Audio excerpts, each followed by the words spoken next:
ఈ ప్రభుత్వానికి ఏమైనా చిత్తశుద్ధి, ఎన్ని అబద్ధాలు ఆడొచ్చారు ఈ ప్రభుత్వం, ఎన్ని అబద్ధాలు ఆడారు. మొదటి నుంచి అబద్ధాలు ఆడటం మొదలుపెట్టి 32,000 మంది అమ్మాయిలు మిస్ అయిపోయారు. నాకు నాకు ఒక సీక్రెట్ ఆఫీసర్ చెప్పాడని పచ్చి అబద్ధం చెప్పారు. ప్రజలు నమ్మారు, అమ్మో అమ్మో అనుకున్నారు, ఓట్లేశారు. 24 టన్నుల 24,000 టన్నుల గంజాయి దొరికింది కాకినాడ పోర్టులో. రాష్ట్రాన్ని గంజాయి స్థావరంగా చేస్తున్నారని మాట్లాడేశారు, నానా బీభత్సంగా మాట్లాడారు. అయ్యో అలాగా అని అనుకున్నారు. అది అబద్ధం, అది డ్రై ఐస్, ఇట్స్ నాట్ గంజాయి అని మొన్న సిబిఐ రిపోర్టు మొన్న మీరు వచ్చినప్పుడు అయిపోయింది. అప్పుడు చెప్పారు చేయలేదు కదా. అయితే అంటే మీరు చెప్పారు జనాలు ఇచ్చారు రిజల్ట్. జనాలు తెలివిగలోళ్ళని మీరు నమ్ముతారా? జనాలు తెలివిగలోళ్ళు కాదా?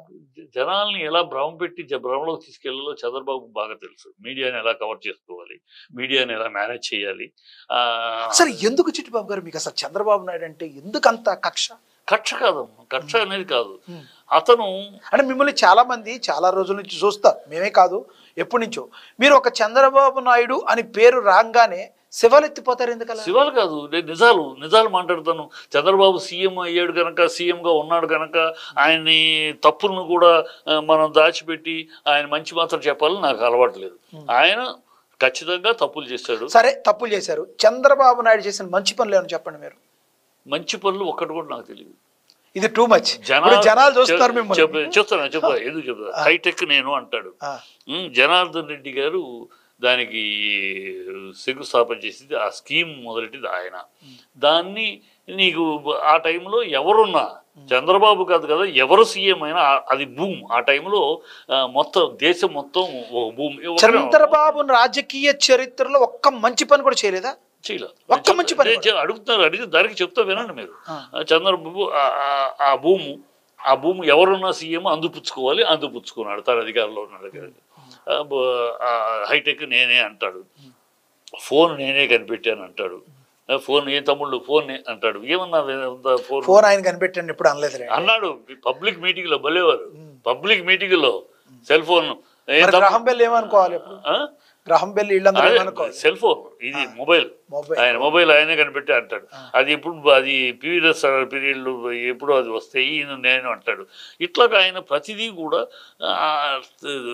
పార్టీ తెలుగుదేశం ఆయనకు సంబంధం లేదు, ఆయన పార్టీ నిర్మాణంలో లేడు, పార్టీ ఎజెండా తెలుగుదేశం పార్టీ ఆయనకి సంబంధం లేదని ఎలా అంటారు? తెలుగుదేశం పార్టీలోనే ఆయన ఉన్నారు. అంతకు ముందు రామారావు గారు రాక్కున్నాడు. రక్త మాంసాలు ధరబోసి రాత్రనక పగలనక ఎండనక వానకనక రక్తాన్ని చిందించి రామారావు గారు నిర్మించారు పార్టీని. రామారావు గారు దాన్ని దిశానిర్దేశం చేశారు. రామారావు గారి పిల్లలందరూ ఈ రోజు చంద్రబాబు నాయుడు గారు వెనకాలే ఉన్నారు కదా. రామారావు గారి పిల్లలు అనేది రామారావు గారు ఒక కుటుంబానికి సంబంధించిన వ్యక్తిగా మీరు చూస్తున్నారేమో, నేను అలా చూడలేదు. ఆయన ప్రతి తెలుగు గుండెకి ప్రతినిధి.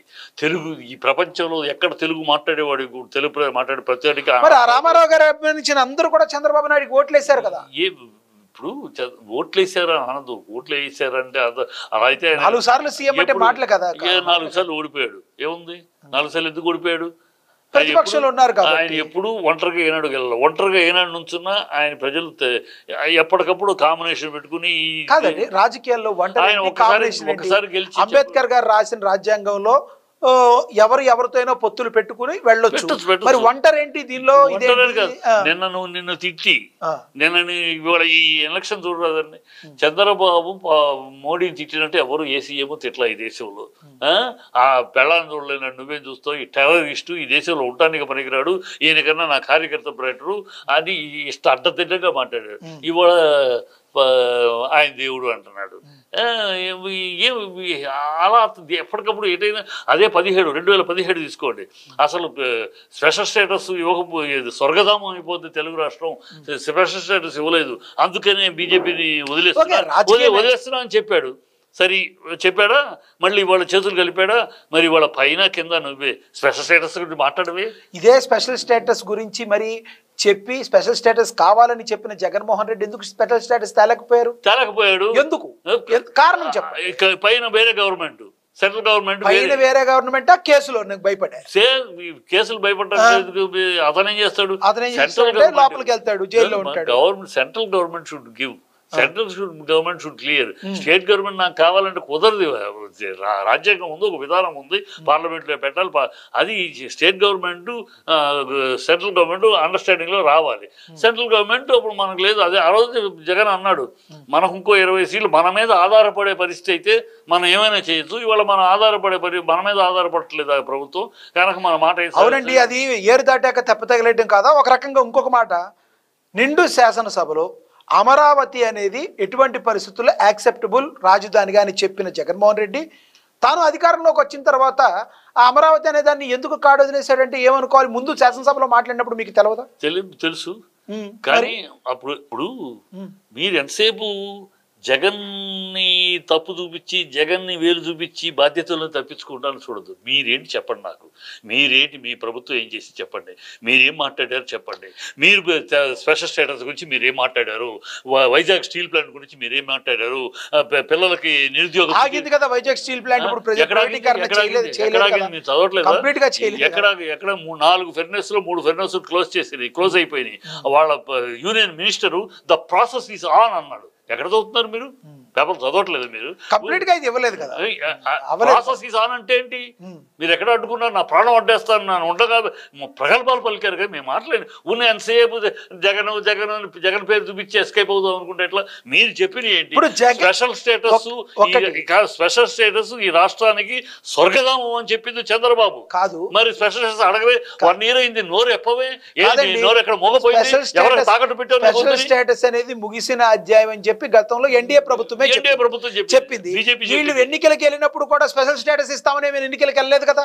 అదే మీరు ప్రజలే కోరుకోలేదు, ప్రజలే వదిలేశారు. చిట్టిబాబు గారు అక్కమ్మగుడు బావా వెళ్ళి చెప్పక, నీకు గతంలో నువ్వు బీజేపీ నుంచి విడిపోయిందే ఆ పాయింట్ మీద మళ్ళీ కొత్తగా నేను చెప్పాలండి. బీజేపీ నుంచి విడిపోయారు, స్పెషల్ స్టేటస్ తెస్తామన్న జగన్మోహన్ రెడ్డి కూడా కాలేదు కదా. మీరు విడిపోయింది ఎందుకు విడిపోయారు? బీజేపీ నుంచి ఎందుకు విడిపోయారు? చంద్రబాబు ఎందుకు విడిపోయాడు? అవునండి, ఎన్డీఏ మీరు అడిగిందని నేను చెప్తున్నా. బీజేపీలో కేవలం దీనికోసం స్పెషల్ స్టేటస్ కోసం విడిపోయారు, ఎవరేదని విడిపోయారు. అయితే స్పెషల్ స్టేటస్ తెస్తానన్న జగన్మోహన్ రెడ్డి నేను తీసుకురాలేని స్పెషల్ స్టేటస్ అని చెప్పేశాడు. జనాల్లో కూడా లేదని చెప్పేశాడు. వీళ్ళు కూటమి ప్రభుత్వం వెళ్ళేటప్పుడు ఇప్పుడు స్పెషల్ స్టేటస్ తెస్తామని 2024 మీరు పైన